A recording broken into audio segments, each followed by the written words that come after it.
What a wonderful day it is to wake up to snow for the first time in like 2 years here in Europe. Ugh, it's so nice, I'm telling you.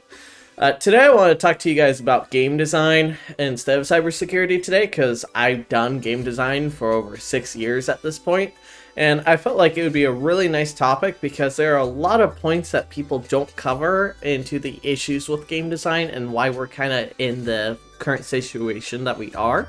So as someone who's seasoned, a veteran in game design, might I add, I figured I would drop some information and try to make this a rather interactive video, so to speak. Firstly, I want to state that I probably wouldn't really, in this current field, work for anyone in game design. And part of it being is because of the financial crisis that's going on inside game design right now. Pretty much with the rise of the internet, it allowed all of us to be able to work remotely, essentially, at this point, so we don't have to go into offices or anything of that nature. Well, for companies, that was seen as an incredible thing. And the reason for that is because they can outsource all the work. Now, in my case, for example, once upon a time when I was working for a company, I was working as a senior level position.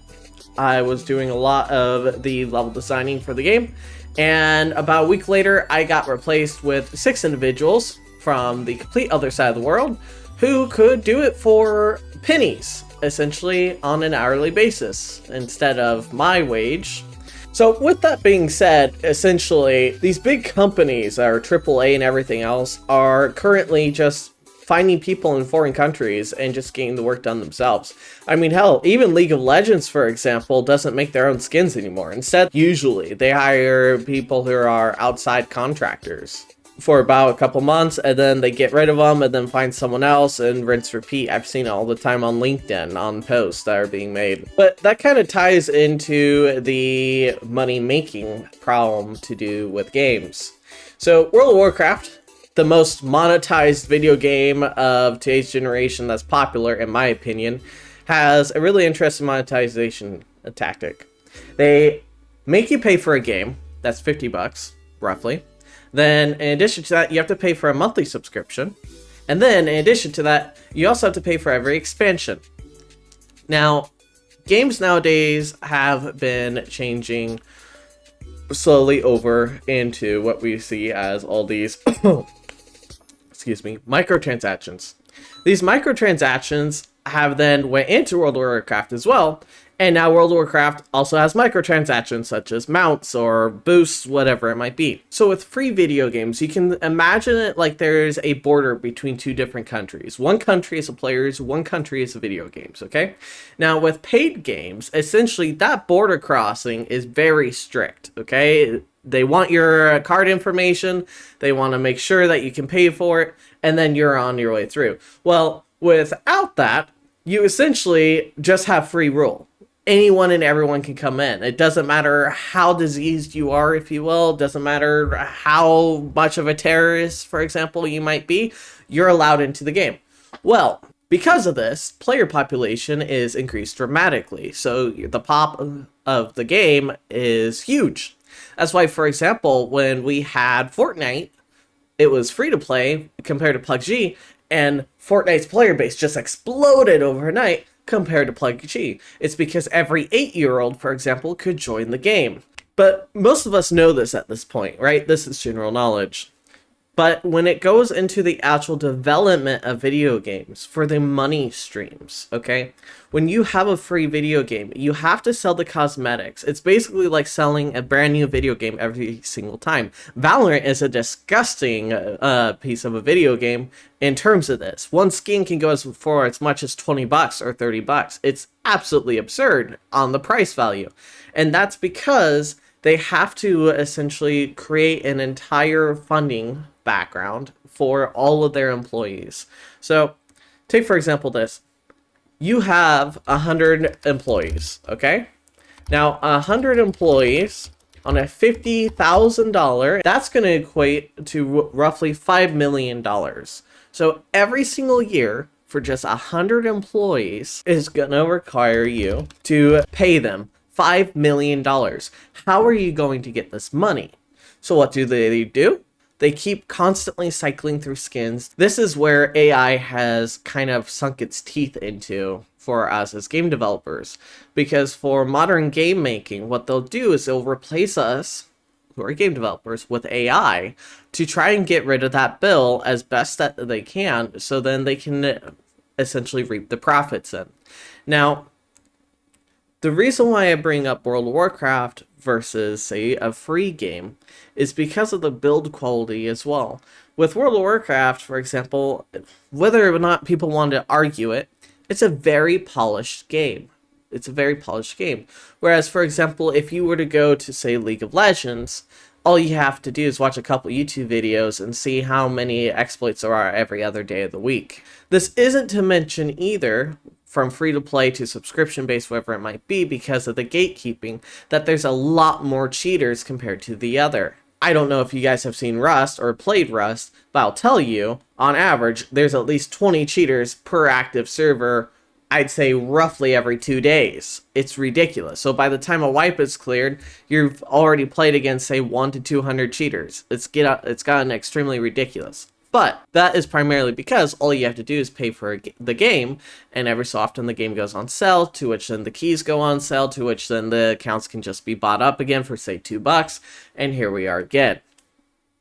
Whereas with a game similar to World of Warcraft, you have different gates. You have to pay for the base game, you have to pay for the expansion, you have to pay for the monthly basis. So cheating on that sort of game, with the amount of money you've invested to your account, it's just not worth it at that point. However, this is an evil, if you will, when it comes to the gaming industry, because for players, we want to be able to play a nice game that doesn't have cheaters, but when it comes to developers, they also want to have some kind of income. So what happens? Well, corporations get greedy. They then decide, hey, not only do we have all these different ways of making money, let's add other ways. While we're at it, let's just add ads into our games. And that's kind of where we dive deeper into the crypto scene for video games. The crypto scene decides to take all the monetization tactics up a bunch and tie everything that you own with your card, essentially. But here's the trick. Here's the trick that they don't tell you over and over and over and over. See, every single dime that you put into this crypto game is never, ever, ever, ever based off of, say, the Bitcoin. Or, for example, let's just say another big coin like Ethereum. It's never like that.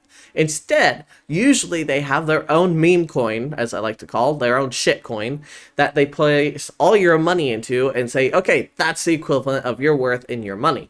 Now, the catch to that as well, however, is that when you do that, if their coin starts to drop like a stock market, so does the money that you had put into the game.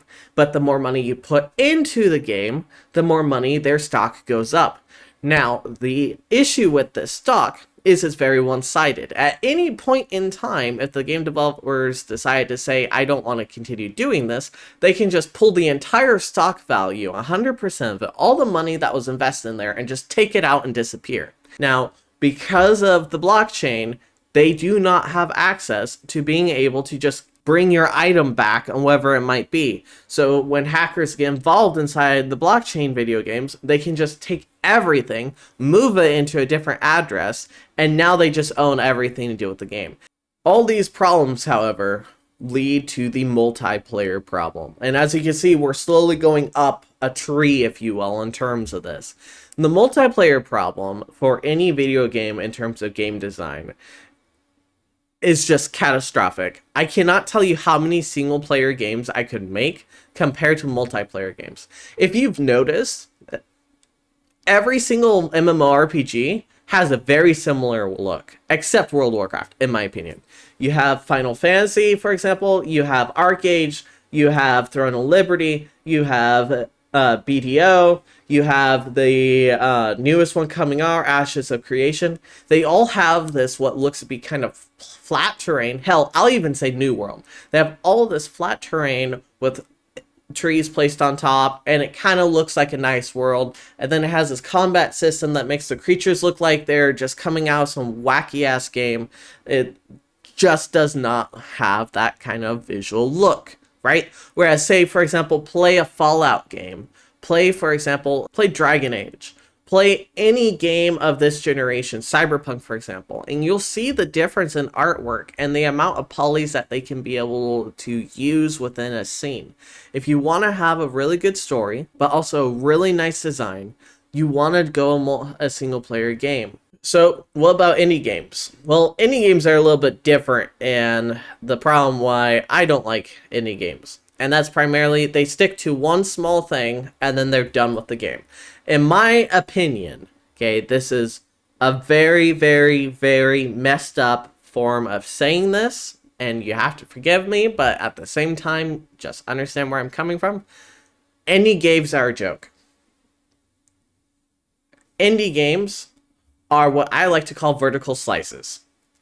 They are not a complete full game, almost ever. I want to give you an example into one of the most bought indie games of all time, up to date right now, and that's Schedule 1. Schedule 1 has an amazing chemistry system. Amazing chemistry system. But that's all it has. There's no story involved. There's no interesting environment by any means.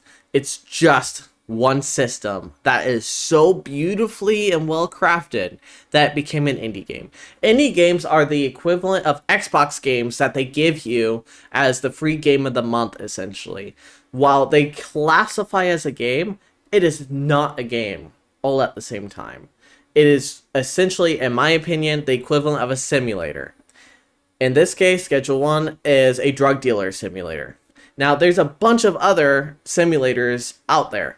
And indie games are amazing because they give us, as game developers, a massive boost in funds to where we can continue to create our dream, if you will, and what we want. We could argue and say what's the definition of a video game and things of that nature. But I'm talking about video games that are genuinely cool. Like, for example, the first Tomb Raider. Okay? Things of that nature. Like, those sort of games. That is why I like to call it a genuine video game. But I'm not going to spend money on a game such as like Only Up or these Are We There Yet that are just one thing and it could have been so much better, but they decided to throw it out as fast as possible. Come on now. Okay, I understand these games are really quick, but then at that point, just make the video game yourself. Go on Fab, which is where all these devs are getting their tools. Take a bunch of different things, figure out how to connect blueprints. You don't even really have to connect blueprints at this point, and just do it yourself. And this from here is what ties into the modding problem, where you tell yourself you want to create a game that's very similar to a game that you love, for example, being World of Warcraft. But then you have the company saying you're not allowed to mod. Or then, for example, you have Bethesda, or Fallout, which says you're allowed to mod, but within our said parameters. For example, being the Xbox or console, PlayStation, whatever it might be, giving you a specific limitation to how much memory or such you're allowed to use. Or you make a mod and then the game itself updates and next thing you know, your mod no longer works. Because it's too much. Too much of AI is replacing things. There's too much monetization going into every single nick and corner. Too many people are happy about a quarter of a video game being an actual video game. Like,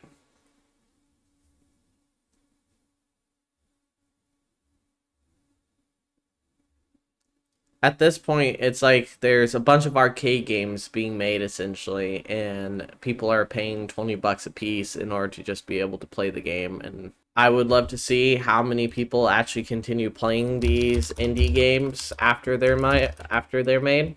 Because, for example, I've taken a look at a lot of these different games, and just as an example, from the release of Schedule 1, it's gone down from 412,000 people, down to 45,000 people, all within half a year. Like, are you serious? Anyways, that's my video. I hope that gives you a little bit of insight into the game development scene and how kind of messed up it is. I'm going to try to do a lot of editing on this video, so if you do like this video, please like, subscribe, share it with your friends, as it is a really detailed explanation as to what's going on inside the scene and why it's such a big problem with money and everything else, especially for us as developers. So Appreciate it, guys. Take care. Bye. Balls hanging low while I pop a bottle off of ya. Chain swinging, clang clang, and it costs a lot. Bitch, I'm always at the guala, yeah, and you are not badass beat.